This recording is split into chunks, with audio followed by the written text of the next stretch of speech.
Kamusta kayong lahat? Masaya Mr. M. Gusto ko lang magbahagi ng karanasang kababalagan. Madalas ako nag-OT sa work ko sa sheet metal fabrication. Medyo kapagod yung trabaho. Pero okay lang basta sa pamilya at pangarap. Pagkatapos mag-OT, nakagawan ko na magkape muna sa 7-Eleven o sa Jollibee ng 9 PM at kumain ng paborito kong fried chicken with rice. Pero madalas sa 7-Eleven ako nakatambay. Alam mo na, para pag-uwi ng bahay, pahinga na agad. Tapos na kasi sila kumain pag-uwi ko. Masaya naman tumambay sa 7-Eleven habang nagkakape at nagmumuni-muni. Mga ordinaryong tao na tulad ko ang mga pumapasok sa convenience store. Pero iilan lang. Then malalaman ko na may pumapasok dahil may bell ang pinto. Kaya napapatingin ako. Pero isang gabi may natanaw ako na tumawag sa akin pansin. Yung dalawang babae sa labas. Balungkot yung isa. Kitang-kita ko yun. At ang isa naman, pinagmamasdan lang siya. Mukhang naghihintay ng masasakyan. Mukhang magkasama sila. O medyo may pagkatsismoso ako. Pakialamero. Siguro dahil unti lang ang hobby ko. Nagtataka ako. Hindi sila sumakay ng jeep katulad ng iba. Isa lang kasi ruta ng jeep palabas ng barangay. Mga ilang minuto siguro isa o dalawa. Nang biglang nagkalembang ang maliit na bell sa entrance. Pumasok na pala ang babaeng naka-business attire na kulay itim. Ganun pa rin, sumusunod ang nakaputing bestida. Nasa malapit kasi ang lamesa ko sa entrance. Kaya nakikita at naririnig ko ang mga pumapasok. Sinusundan ng binibining nakaputi yung isang babae. Siguro mga nasa 30-40 taong gulang siya, na mukhang bata pa rin. Nakaitim siya na damit na pang business attire. Mukhang nagtatrabaho sa BPO o kilalang kumpanya. Nagtataka ako kasi yung nakaputi nakayapak at madumi ang paa. Basa ang ibabang bestida. Ewan, parang may sayad, pulubi, mandurukot o shoplifter. Nagtataka na talaga ako kung kasama niya ito. Kumuha ng babaeng nakaitim ng cup noodle, coke at umorder ng siopaw sa counter. Nakasunod rin yung babaeng nakayapak dahil medyo judgmental at chismoso ako. Pumila na rin ako. Baka may gawing masama yung babae dahil sakto papalabas na rin. Gusto ko sana mag-take out ng spicy fried chicken, yung 2 pieces with rice na tig 155 pesos ata yun. Matapos umorder ang babaeng naka-business attire sa cashier, kasunod naman nun nakapila ang babaeng nakayapak. Nagtataka ako kung bakit nag-ayos at hindi kami naasikaso ng cashier. Mga ilang segundo rin yun. Bigla may pumasok na magkakaibigan. Napalingon ako. Then pagbalik ng tingin ko sa counter, nagtataka ang cashier. Sabay tanong sa akin ng, "Sir, may order na ba kayo? Nakapili na ba kayo?" Sabay nagkasalubong ang kilay nito. Tinanong ko naman siya ng, "Tapos na ba umorder yung babaeng nakaputi?" Sagot naman niya, "Wala sir, kanina ka pa nakatayo riyan. Mukhang namimili ka pa ng bibilhin."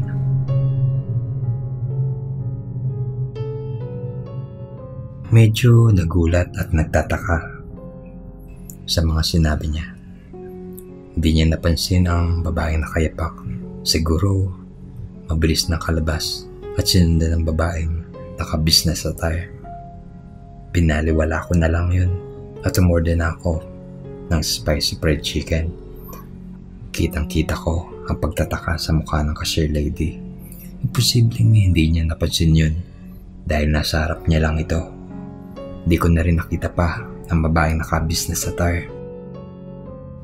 Pero napaisip ako kung bakit nakaitim ang babae. Hindi kaya galing ito sa libing? Nagpagpag lang ba siya? Inisip ko tuloy na baka multo ang babaeng nakayapak, kaya hindi ito napansin ng kahera. Sa ngayon, parang naniniwala na ako sa pagpag.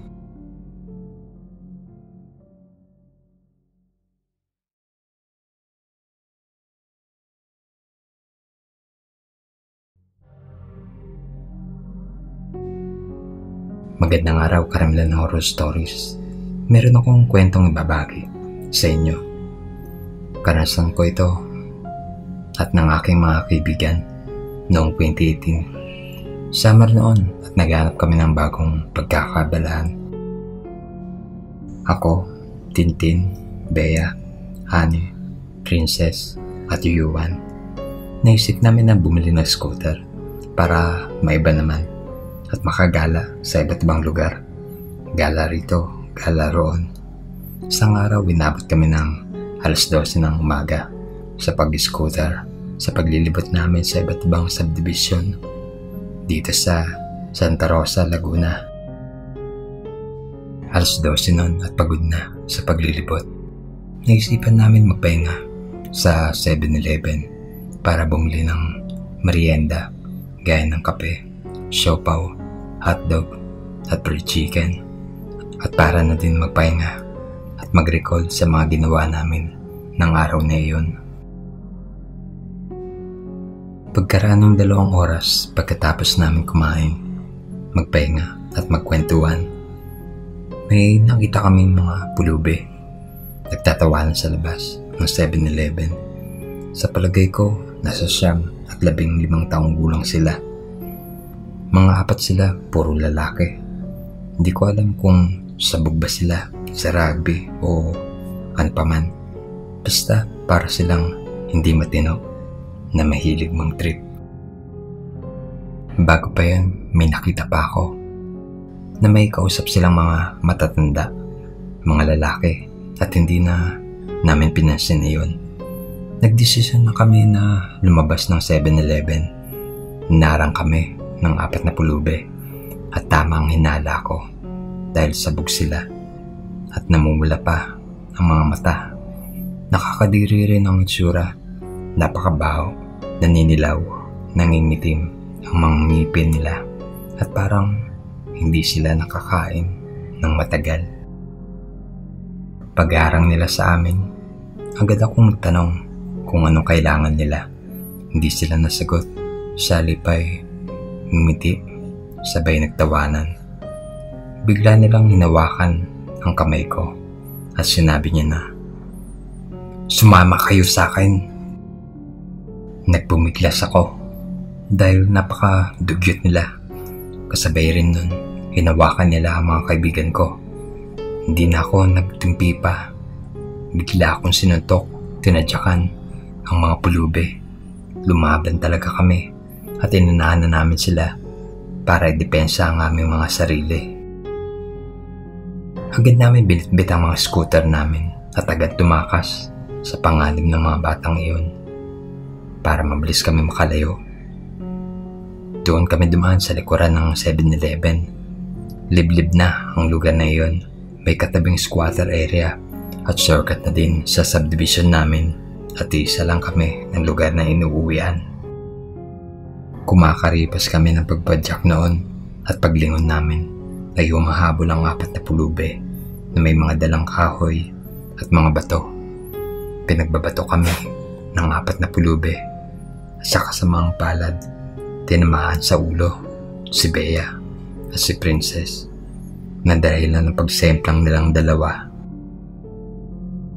Nung nakalapit na ang 4 na pulube kay Bea at Princess at akma na silang kukuyugin, biglang may nagkahulang mga aso at kinagat ang 2 pulube. 3 ang aso na iyon. Pagtumba ng 2 pulube, tinulungan na namin sila. Kinuha na namin ng kahoy at pinalo sila dahil hindi na makalakad sila Bea at Princess. Inaangkas na namin sila dahil naka-electric scooter naman kami ni Tintin. Iniwan na namin ang scooter nila Bea at Princess. Tumuloy na kami sa daan para makauwi. Sobrang dilim na sa kalsada nun. Sobrang lamig pa, pero kahit papano, nakahinga na kami ng maayos na makalayo na sa 4 na pulubi.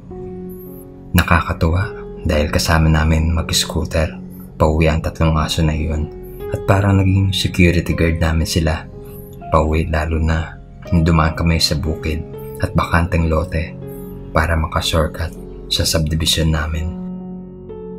Hindi rin nagtagal, nakauwi rin kami sa aming subdivision.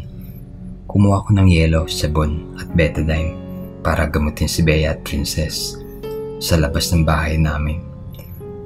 May saya kami dahil iniligtas kami ng mga asong gala. Minsan kahit na hindi maganda ang karanasan namin sa buhay, ang importante hindi kami nag-iwanan sa hirap at ginawa ng mga kaibigan ko.